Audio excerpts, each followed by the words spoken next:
আচরণ করব। মা বাপ কি জিনিস বিশ্বনবী শর্টকাটেই বলে দিলেন, ওয়ালা জান্নাতুকা ওয়া নারুকা, তোমার মা হচ্ছেন জান্নাত এবং জাহান্নাম। তুমি যদি মায়ের খিদমত করো তাহলে তুমি জান্নাতি হবে, আর যদি মায়ের অবাধ্যতা চলো, যদি নারাজ হয়, খুশি না করতে পারো, তাহলে তুমি জাহান্নামে চলে যাবে।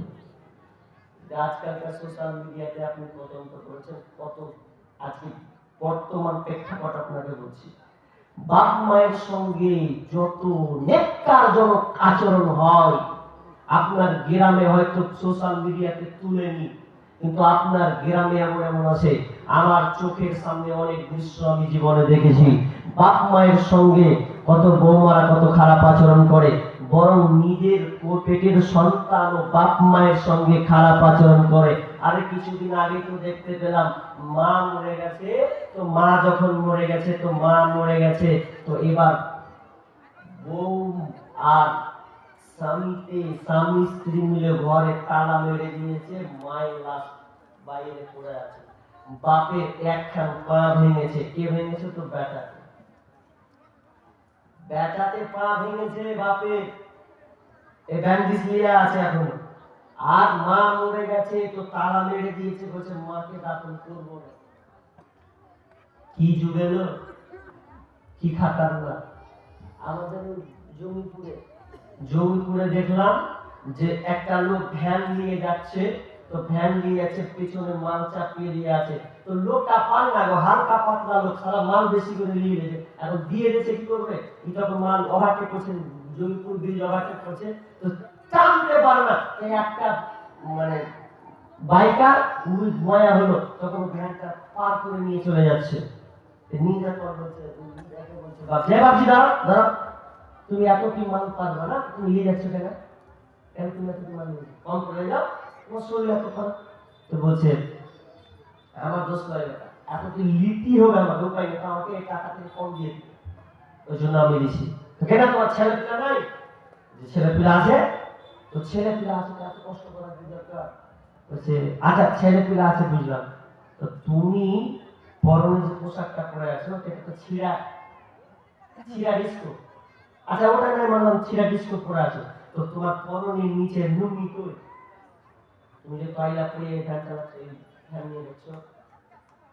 যেমনই বলা, যেমন এই কথাটা বলেছে, তোমার লুঙ্গি কোথায়, তুমি গামছা পরে কেন তুমি ভ্যান চালাও? যখনই এই কথাটা বলেছে, এই লোকটা কান্না শুরু করে দিয়েছে, এমন ভাবে টুকরে বাচ্চা ছেলের মতন কান্না করছে, বলছে বেটা রে, কেন আমাকে প্রশ্ন করলি? বেটা বল, আমার বাড়িতে সন্তান আছে, আমার ছেলে আছে, আমার মেয়েরা আছে, কিন্তু আমার ছেলে, তুমি আমাকে জিজ্ঞাসা করলে কেন আমি আমার পরনে কেন লুঙ্গি নয়, কেন আমি গামছা পরে আজকে বের হয়েছি? আমার একটা বেটা কিছুদিন আগে আমাকে একটা লুঙ্গি দিয়েছিল, আর ওই লুঙ্গিটা আমি বেশ 3-4 দিন ধরে পরেছিলাম, কিন্তু হঠাৎ কোনো একদিন তার মায়ের সঙ্গে কোনো একটা কথা কাটাকাটি হয়েছে, আর কথা কাটাকাটি হওয়ার পর আমি যখন সেই দিন বাড়ি থেকে বের হতে গেলাম, আর বাড়ি হওয়ার পরে আমার বেটা রাগ করে, আমি যেমনই ভ্যানটা নিয়ে বের হতে গেলাম, তো আমার পরন থেকে আমার লুঙ্গিটা খুলে নিল। ওখানে সবাই পাবলিক লোক ছিল, সবাই দেখেছিল। আমি নিজের ইজ্জতকে ঢাকার জন্য আমি আমার কাপড়খানা, আমার গামছাখানা দিয়ে আমার লজ্জা স্থানটাকে আমি ঢাকতে লাগলাম। সেদিন আমি লুঙ্গিটা ছিল না, আমি আমার গামছাটা দিয়ে আমার লজ্জা স্থানকে ঢেকেছি।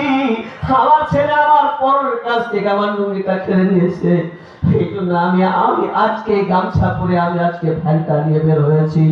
কেঁদে কেঁদে বলছে, ওই বাইকটাও কাঁদতে শুরু করেছে, বাবা খাবেন না, আপনি একটু শান্ত হন, আপনাকে নিয়ে টেনশন করতে হবে না, আমি আপনাকে কিছু টাকা দেবো, আপনি এটা নিয়ে আপনি লুঙ্গি নেন, আর একটা আপনি সুন্দর একটা গামছা, আপনি একটা চাদর নেবেন, আপনি একটা ডিস্কো নেবেন।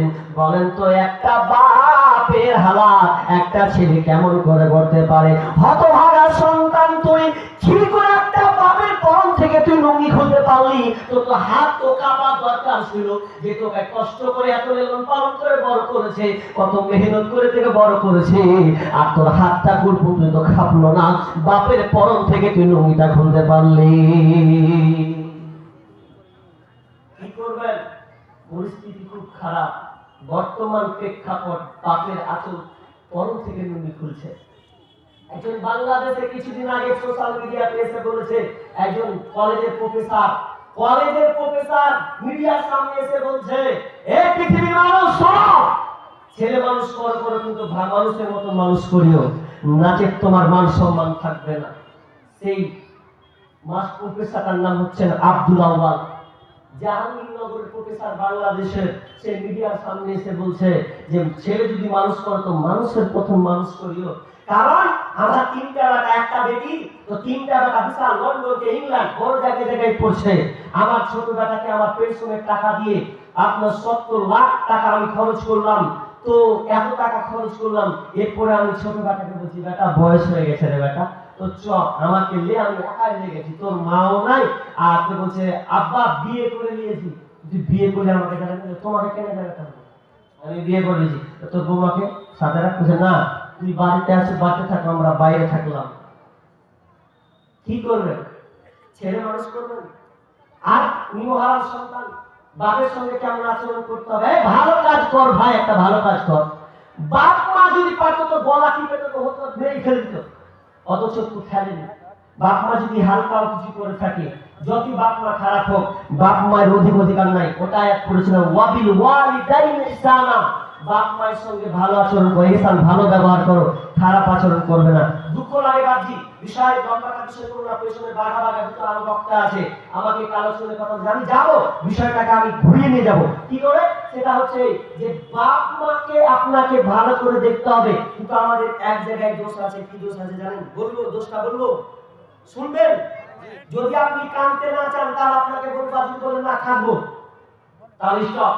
যদি মনে করেন কাঁদবো না, তাহলে আপনাকে বলে দিচ্ছি, মরার আগে, যাবার আগে যদি বাঁচতে চাও, মরার আগে, যাবার আগে যদি বাঁচতে চাও, সময় থাকতে সেই ছেলে কি কামাই করে নাও, কামাই করে নাও। আল্লাহর আদেশ নিষেধ মতো জীবন চালাও বিরত, আল্লাহর আদেশ নিষেধ মতো জীবন চালাও বিরত। ছেলে মেয়ে সন্তানেরই ইমানদার বানাও, সময় থাকতে সেই ছেলে কি কামাই করে নাও, কামাই করে নাও। মরার আগে, যাবার আগে যদি বাঁচতে চাও, সময় থাকতে সেই ছেলে কি কামাই করে নাও, কামাই করে নাও। দম ফুরাইলে সবই খতম, পাইবা না এক মানব জীবন। দম ফুরাইলে সবই খতম, পাইবা না এক মানব জীবন। কবরেতে সাদকার নেকি যদি পেতে চাও, সময় থাকতে ছেলে মেয়েদের দিনী শিক্ষা দাও, সময় থাকতে সাদকার নেকি তুমি নিজে করে নাও। মরার আগে, যাবার আগে যদি বাঁচতে চাও, সময় থাকতে সেই ছেলে কি কামাই করে নাও, কামাই করে নাও। ছেলেকে মানুষ করতে শিখো, মানুষ করেন তাহলে আপনি ভালো সুখে শান্তিতে থাকবেন। আর যদি আপনি ছেলেদেরকে টাকার পেছনে আওয়ারা জিন্দেগি দিয়ে দেন, তাহলে ও আপনাকে কতদিন মনে রাখবে, কতদিন কতদিন কতদিন কতদিন আপনি মরে যান। আমার কথাগুলোকে মানুষ অ্যাকসেপ্ট করতে চায় না, যদিও আমার কথাগুলো বাস্তব। যে আপনি টাকা পয়সা রেখে চলে যাবেন কবরে, আপনি টাকা পয়সা রেখে যাবেন, এই টাকা পয়সা খাবে লোকে, আর কবরে যাওয়ার পর আপনার দেহ খাবে পোকাতে। এর পাওয়ার কতটা জানেন? এই যে আপনাদের সন্দেহ পাওয়ার কতটা জানেন? আমি বললাম যে আপনি মরে যাবেন, আপনার দুনিয়ার টাকা পয়সা এগুলো খাবে লোকে, আপনার ছেলে মেয়ে বিবি বাল বাচ্চা, মানে এরা খাবে। আর আপনি যখন মরে যাবেন তখন আপনার দেহটা খাবে পোকাতে। কতদিন ভেবেছেন আপনি? কথাগুলো আমরা মাথায় নেওয়ার চেষ্টা করি না। আজকালকার দান হোক, ছেলেকে মানুষ করার ক্ষেত্রে হোক, যখনই আমরা বলি কর্ণপাত করি না, কত বাপকে দেখতে পাচ্ছি, কি বলবো, খুব কষ্ট লাগে। বাপের শেষ মুহূর্তে